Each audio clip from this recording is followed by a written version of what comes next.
हमारे कृषि राज्य मंत्री आदरणीय रामनाथ ठाकुर जी, खांटी किसान धरती से जुड़े और किसानों की सेवा में जुटे हुए हमारे राज्य मंत्री आदरणीय भागीरथ चौधरी जी, अतीश चंद्रा जी, मांगीलाल जाट जी, मनिंदर जी, प्रमोद जी, अंकिता जी और यहां उपस्थित देश भर के हर राज्य से आए हुए मेरे अधिकारी मित्रों,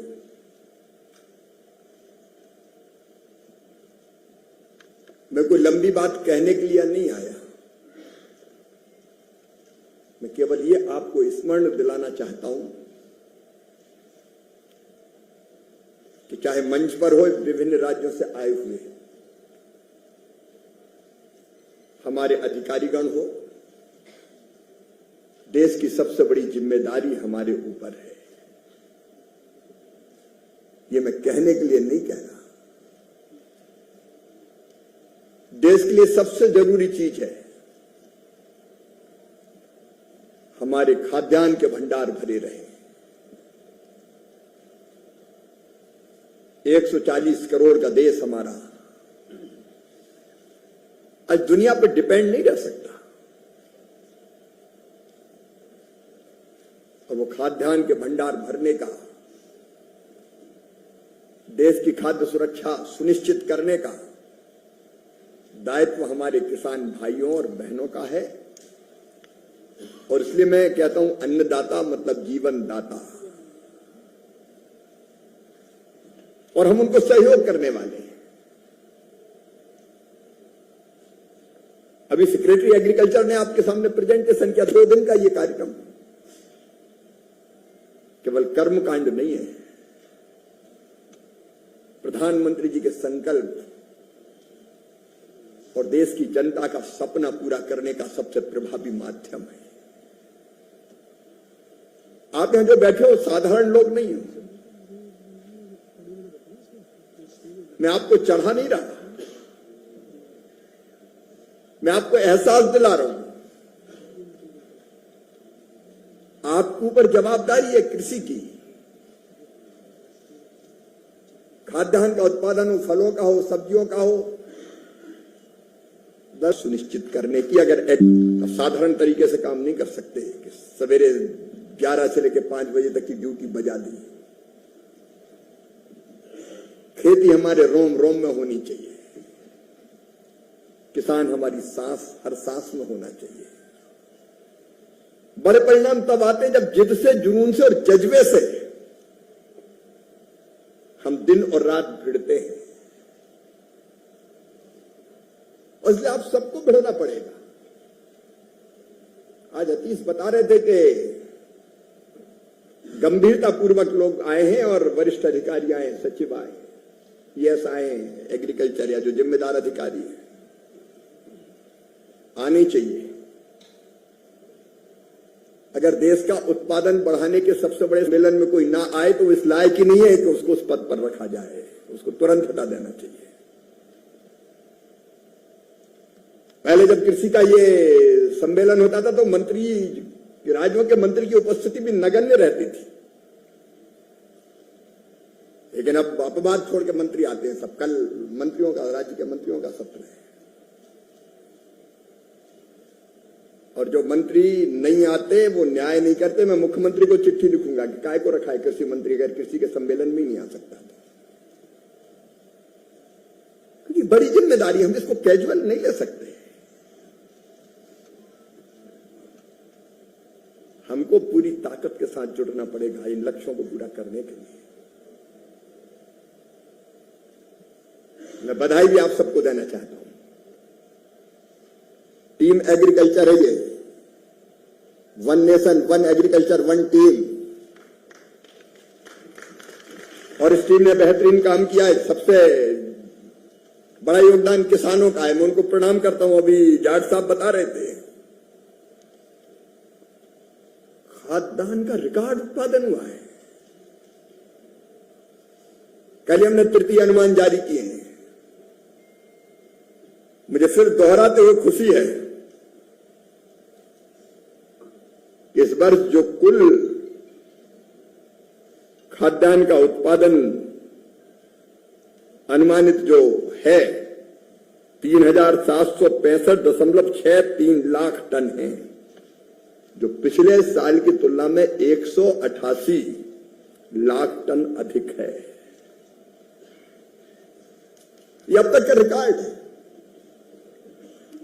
और इसके लिए मैं भारत के किसानों को हाथ जोड़ के प्रणाम करता हूं। विपरीत परिस्थितियों में, बढ़ते तापमान में, क्लाइमेट चेंज के इस वातावरण में उन्होंने अद्भुत परिश्रम किया है। मैं हमारे आईसीआर के वैज्ञानिक मित्रों को भी आज हृदय से बधाई देना चाहता हूं, दिल से बधाई देना चाहता हूं। हमने जो अलग अलग किस्में बीजों की विकसित की है, अलग अलग जो कृषि की पद्धतियां बनाई है, उसका भी इसमें अतुलनीय योगदान है। हमारे आईसीआर के कई संस्थान बहुत अच्छा काम कर रहे हैं। जो गलत कर रहे हैं उनके बारे में भी मैं कहता हूं, क्योंकि मैं तो साफ कहता हूं गड़बड़ है तो ठीक करना चाहिए उसको। उनके भी हम समीक्षा करेंगे। बहुत बेहतर काम हुआ है। मैं राज्य के सभी अधिकारियों को भी बधाई देना चाहता हूं। आपने इंप्लीमेंट करने की कोशिश की, क्योंकि केंद्र कहां काम करेगा, हम तो राज्य को सहयोग करते हैं। कृषि राज्य का विषय है। आप सब भी जिन्होंने अच्छा काम किया उनको मैं बधाई देता हूं, लेकिन आगे करने की गुंजाइश बहुत है। दिल में तकलीफ होती है। प्रधानमंत्री जी बार बार कहते हैं गेहूं और चावल भंडार भरपूर है, देशवासियों चिंता मत करना, दुनिया में कितना भी बड़ा संकट आ जाए भारत में कोई भूखा नहीं रहेगा, भंडार भरे हुए हैं हमारे, कोई चिंता की जरूरत नहीं।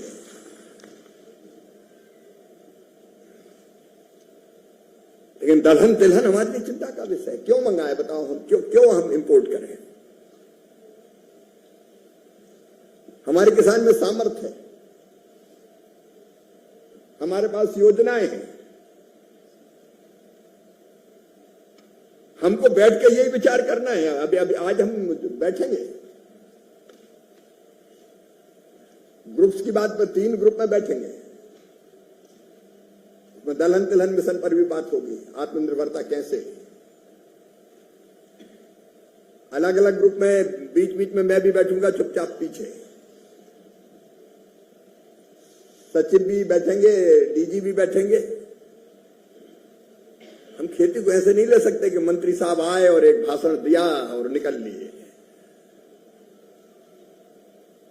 हम प्राणपण से लगेंगे। बीच में मुझे मेरा एक वर्चुअल कॉन्फ्रेंस स्टूडेंट डेवलपमेंट के मंत्रियों के साथ है, और बीच में उतनी देर के लिए मैं जाऊंगा। बाकी अगर टीम एग्रीकल्चर आप है तो हम भी टीम एग्रीकल्चर हैं, आपकी टीम के सदस्य, हम भी आपके साथ रहेंगे। और मैं आप सबसे कह रहा हूं, चुप मत रहना, गंभीरता से। अगर आपको लगता है कि अच्छे परिणाम के लिए चीज जरूरी तो सुझाव जरूर देना। मौनी बाबा बन के बैठने नहीं आया। सार्थक योजना कैसे बने हमारी, अभी हर एक विषय के बारे में मैं विस्तार में नहीं जा रहा, जरूरत भी नहीं है। अतीश जी ने आपको बताया है। हमारे पास दलहन तिलहन मिशन है ही, लेकिन एक चीज को और विचार करना है मित्रों, आपको इंटीग्रेटेड फार्मिंग पे। मैं आपके टैलेंट को इस्तेमाल होते हुए देखना चाहता हूं। उसमें भी जोत के छोटे छोटे आकार हमारे पास, 0.96% एवरेज आकार जोत का। अब कम जमीन में खेती हम फायदे की कैसे करें हमारा किसान? इसलिए केवल अनाज की खेती नहीं, फूलों की खेती, फलों की खेती, सब्जियों की खेती, पशुपालन, बकरी पालन, मुर्गी पालन, मछली पालन, क्या हम agri based tree based agriculture पे जा सकते हैं, जिसको एग्रो फॉरेस्ट्री कहते हैं। कई मॉडल आईसीआर ने बनाए, लेकिन वो मॉडल अभी इंप्लीमेंट नहीं हो रहे हैं। तो हम कैसे अलग अलग गतिविधियों में किसान को लगा पाए ताकि उसकी आमदनी बढ़े। भाई, अन्नदाता सुखी भवा, खाद्य सुरक्षा सुनिश्चित करना है, लेकिन उसकी भी तो हालत सुधारना है जो दिन और रात मेहनत कर रहा है। ये इंटीग्रेटेड फार्मिंग पे आपके विचार चाहिए मुझे। एक राज्यों को जिस पे काम करना है वो नकली पेस्टिसाइड, खाद और पेस्टिसाइड, अगर कोई नकली बेचता है तो पाप करता है, अपराध करता है, उसको छोड़ना नहीं है किसी भी कीमत पर। इसमें बड़ी भूमिका राज्यों की है। हम पहले भी मैंने कहा पेस्टिसाइड एक्ट, सीड एक्ट, इस पर तैयारी चल रही, सलाह मशवरा विचार विमर्श चल रहा है, वो भी लाएंगे। लेकिन हमारे पास जो आज मौजूदा व्यवस्था, उसके अंतर्गत गड़बड़ करने वाले को ठीक करने का काम हमको करना ही पड़ेगा।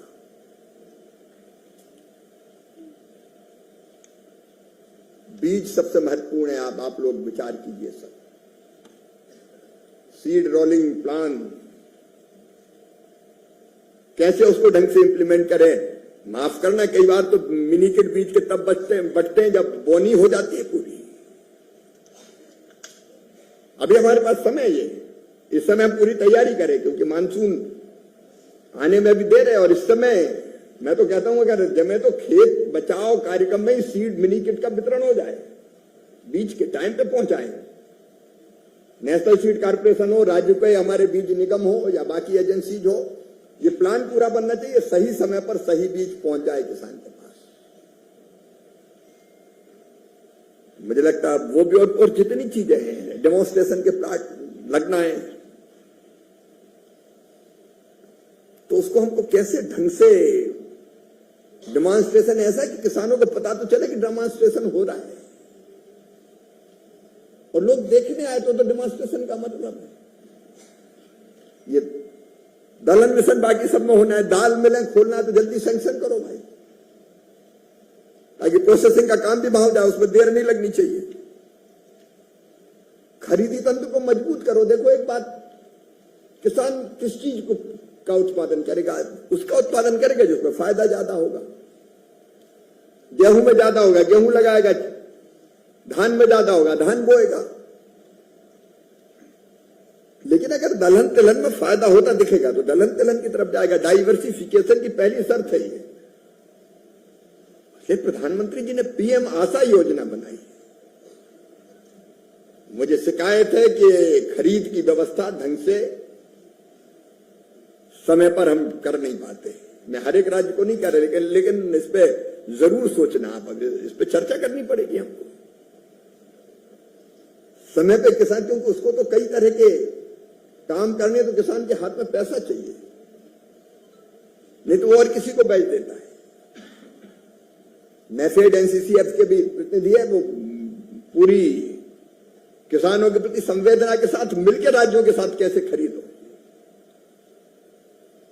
कई बार कुछ ऐसे राज्य भी जिन नेफेड, हमने इस बार तय किया नेफेड और एनसीसीएफ भी खरीदेंगे, तो कुछ राज्यों में ये दिक्कत हुई कि ये कहां से आ गए, इनको नहीं खरीदने देंगे।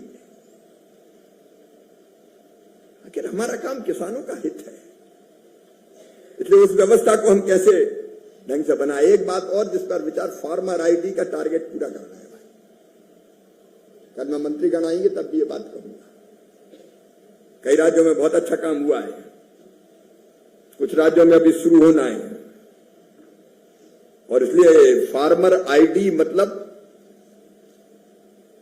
एक फार्मर आईडी है तो कई योजनाओं का लाभ बिना किसी परेशानी को किसान को दिया जा सकता है। इस काम में पूरी ताकत के साथ जुटे। अभी केसीसी भी बाकी है, 7 करोड़ केसीसी, हमारे लगभग 7 करोड़ के आसपास केसीसी बने हैं, अभी 7.5 करोड़, लेकिन किसान तो 12-13 करोड़ के आसपास खाते हैं। एक बार देख लीजिए, ज्यादा संभावना है, क्योंकि अजीत ने ये प्रेजेंटेशन भुवनेश्वर में किया था,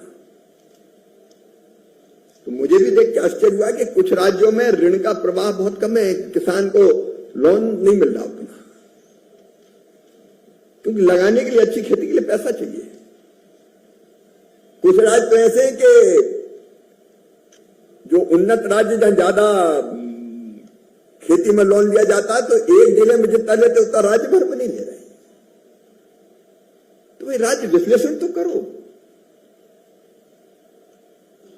हम किसान के साथ खड़े हों ताकि उसके पास इनपुट डालने का पैसा हो, और इसलिए हमको केसीसी पे भी काम करना पड़ेगा। आपको पता है योजनाओं को अब काफी लचीला कर दिया गया है। आरकेवीवाई और कृषि उन्नत की 18 योजनाएं। अब जरूरी नहीं कि आप हर एक में चटनी और अचार की तरह पैसा लो, आपकी मर्जी, आप जिसमें लेना चाहते हो ले लो, सोच लो आप विचार कीजिए। कोई जरूरी नहीं कि हर योजना में 10 करोड़ 25 करोड़ 20 करोड़ लिए जाए। आपको जरूरत है 2 योजनाओं की 3 योजनाओं की, आप ले लो पूरा पैसा उसमें। अब ये लचीलापन है, तो अब आप गंभीरता से सोचो। मैं इसलिए अब कर रहा हूं बात, नहीं तो केवल लिखने के लिए यहां से आ गया वहां चला गया, इसके लिए नहीं भाई। आप विचार पूर्वक लो। आपके मंत्री साथी भी हमारे कल आने वाले, उनके साथ भी बात होगी, सोच विचार कर लो। मदर सैंक्शन पहली किस्त पूरी जारी कर दी है, लेकिन खर्चा समय पर नहीं करते आप। सबको नहीं कह रहा, लेकिन अपने अपने राज्य में देखो कई। अगर MIDH का पैसा खर्चा नहीं हो तो ये तो शर्म की बात है, दुर्भाग्य की बात है। उस पैसे को समय पर पूरा खर्च करना ताकि परिणाम लेके आ पाए, और वो खर्चा नहीं होता तो फिर फाइनेंस कहता है कि खर्चे नहीं हो रहा तो काय को दे तुम्हें ज्यादा पैसा, और कटौती हो जाती है। तो नुकसान किसका होता है? किसानों का होता है, राज्य का होता है। उस पर मुझे लगता है कि ध्यान देने का काम करें। मौसम विभाग के हिसाब से मैं कोई डरा नहीं रहा ना, मैं डर रहा हूं। अल नीनो की चर्चा सुनते रहते हैं हम लोग, लेकिन कोई घबराने की जरूरत नहीं है। हम लोग पूरी कोशिश करेंगे, जरूरत पड़ेगी तो जिलों के लिए कंटेंजेंसी प्लान भी बनेंगे। फसल बदलने की जरूरत होगी, पानी की गिरने अभी कोई अंतिम अनुमान नहीं आया, अभी केवल अटकलें हैं ये सब। लेकिन जैसी जरूरत होगी और जैसी परिस्थिति होगी राज्य के लिए, वैसा हम करेंगे। मैं केवल इतना और कहना चाहता हूं, क्योंकि 11 बजे हमें ये खत्म करके चर्चा के लिए बैठना है। हर एक राज्य का, मेरे मित्रों, हमें कृषि रोड मैप बनाना है। हर एक राज्य, हम पूरा सहयोग करेंगे। यहां आपके कृषि का रोड मैप बनाइए, आपकी एग्रो क्लाइमेटिक कंडीशंस को देखते हुए, माटी में उपस्थित तत्वों को ध्यान में रखते हुए कौन सी फसल आपके लिए उपयुक्त है, डाइवर्सिफिकेशन के लिए कौन सी उपयुक्त है। मैं उसके विस्तार में नहीं जा रहा, बाद में चर्चा होगी। और उसके साथ साथ फसलवार भी रोड मैप बनेंगे। खेत बचाओ अभियान के बारे में आज आपको गंभीरतापूर्वक सोचना है। प्रधानमंत्री जी विजनरी लीडर है, उनको धरती के स्वास्थ्य की भी चिंता है। भारत की जनता के लिए उनकी हर सांस चलती है, किसानों के भी हितैषी है। लगातार खेत बचाओ अभियान पे जोर दे रहे हैं। उस पे कल प्राकृतिक खेती पे भी चर्चा होगी। संतुलित फर्टिलाइजर के उपयोग पर बात करना है। अंधाधुंध क्यों चाहिए? मिडिल ईस्ट के संकट के कारण दिक्कतें भी है, सरकार कोई कसर नहीं छोड़ेगी उपलब्धता में, लेकिन भाई जितना जरूरी उतना ही डालो ना। तो उसके लिए खेत बचाओ अभियान गांव गांव जाना है, वो पूरी ताकत से करना। मैं भी जाऊंगा भाई, क्योंकि हम जो बड़ी दायित्व पे वो नहीं जाएंगे और नीचे कहेंगे कि आत्मा वाले चले जाओ, उससे काम नहीं चलेगा। उसके लिए ठोस रणनीति बनानी पड़ेगी। जैसे विकसित कृषि संकल्प अभियान में हम लोग जुटे थे, सारे हमारे वैज्ञानिक जाएं, आईसीआर की टीम, केवीके की टीम, कृषि विभाग के राज्य का अमला, एक्सटेंशन का आपका अमला पूरा, प्रगतिशील किसान, एफपीओज, पैक्स के लोग मिलकर हमको प्रयत्न करना पड़ेगा। ये पेस्टिसाइड नकली के खिलाफ तो कार्रवाई करनी भी, लेकिन दूसरे तरीके भी है। और मैं डीजीआईसीआर से कह रहा हूं, ये मित्र कीट वाला जो प्रयोग दुनिया में हो रहा है, पेस्टिसाइड ने कई मित्र कीट मार दिए, और जो हम डाल रहे हैं, जो हमारी फसलों को शत्रु कीट हमारे नुकसान पहुंचाते हैं, उनकी प्रतिरोधक क्षमता इतनी विकसित हो गई कि उसका असर भी कई बार नहीं होता। बेंगलोर में हमारा संस्थान है, मैं देख के आया हूं,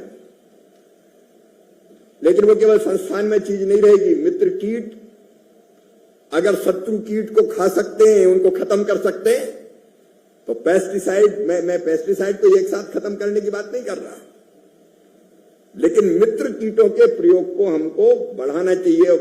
जो मैंने देखा है, जितना विशेष प्रकार के फूल अगर आप लगा दें फसल के पास, मित्र कीट आकर्षित होंगे और वो शत्रु कीट जो हमारी बगल की फसल को नुकसान पहुंचा रहे हैं, उनको खा जाएंगे।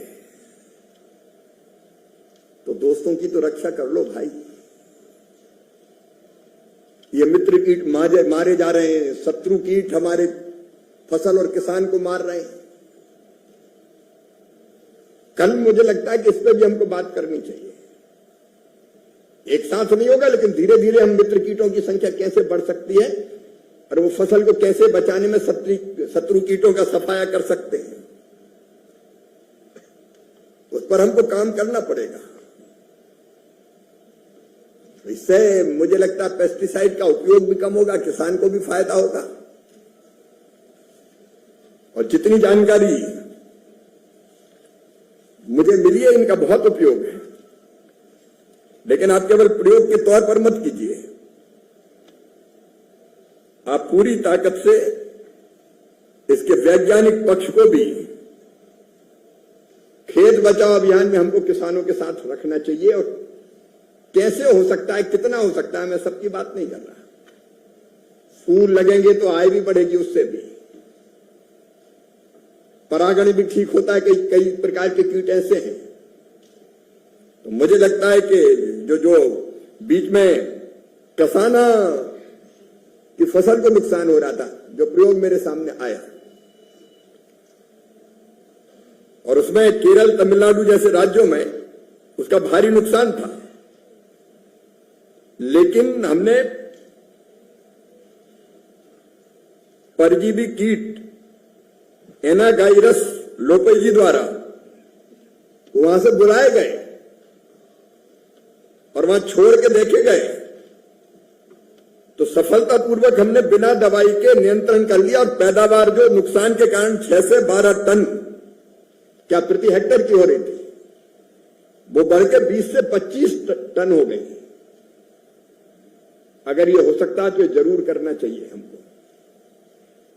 मैं और समय नहीं लूंगा, क्योंकि हमको अब चर्चा के लिए यहां से उठना है। लेकिन अगर यहां से जाएंगे तो ये संकल्प करते हुए कि हम में जितनी क्षमता और सामर्थ्य है, इन अलग अलग मिशनों को, लक्ष्यों को जो आज हमारे सामने, उन पर हम गहरी चर्चा करेंगे और बढ़िया समाधान देने के बाद फिर हम आज उठेंगे, ताकि कल हम देश के सामने खरीफ की फसल का पूरा रोड मैप रख सकें। इस रास्ते पर हम चलेंगे और हमारे किसान का कल्याण करते हुए हमारे देश को आत्मनिर्भर बनाकर ही चैन की सांस लेंगे। बहुत बहुत धन्यवाद।